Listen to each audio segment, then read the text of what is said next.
Well, hello, everybody. Morning, afternoon, evening, night, whenever you are watching or hearing this on this fourth day of March. Today, our reading for a devotion comes from Luke chapter 22. And this specifically is when Jesus institutes the Lord's Supper, and the disciples are wondering about who the greatest is, and also in different accounts within the Gospels when Jesus would be washing their feet. And so Jesus states within this in verse 27, for who is the greater, one who reclines at the table or one who serves? Is it not the one who reclines at the table? But I am among you as the one who serves. And we hear as well within the gospel of Jesus stating that my purpose is not to be served, but to serve. And in Jesus' day, we think about the nature of washing feet. Ugh, right? I'm not sure about you, but washing feet just gives me the quivers. I don't like it at all. And it's one of those things where we have shoes to protect against the elements. We have socks to protect against the elements. We have soles that go ahead and help us so our feet don't hurt. And what did Jesus, his disciples, and people in Jesus' day had? They simply had sandals. And they walked everywhere. It wasn't like they got in the car, shifted gears, and they were off. They walked. Sure, they had camels and they had donkeys and they had other things probably, but they mainly walked. And we look at who is the one who serves. It was not just a task reserved for servants, but for the lowliest of servants. Every circle has a rightful pecking order, and this was no different.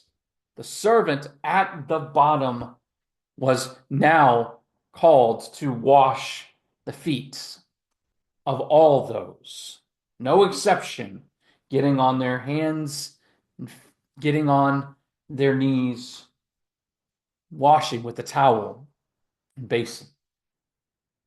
But of course, in this case, the lowest of the low is, well, the greatest of all, the king of the universe. Hands that shaped the stars are now getting the dirt and grime and filth off of those disciples who he has taught for the last few years. The fingers that form mountains now are getting the dirt, the grime off of the toes.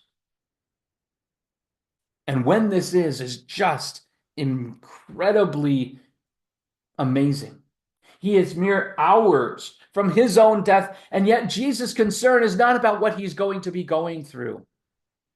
It is simply about showing his disciples, those he was closest to, how much he loved and cared for them. I think about it in every capacity from my end. I always attempt on a Saturday night into Sunday morning to go to bed at a good time, to get some decent sleep. And wouldn't you know it, by 3 or 4 o'clock, every 20 minutes, I'm kind of looking at my phone or seeing the clock. Am I out? How much longer do I have? How much longer? The anxiety, the anxiousness.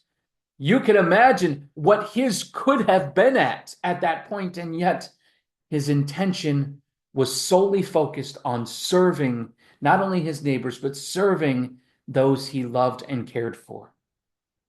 It's incredible that he wanted the disciples to know how much he loved them. And more than that, more than just removing dirt, Jesus was removing doubt, any doubt that they may have had how much he loved them. And then just mere hours from that, removing any doubt as to what he was removing in the sin of the world.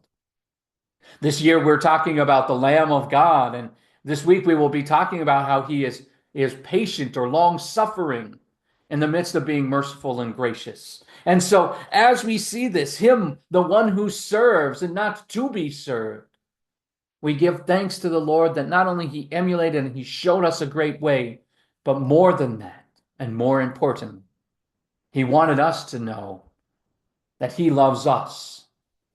And no task is too menial, too small to show how important we are to him. The gift of Christ be with you all. We'll come back here tomorrow. God's blessings to you. Bye now.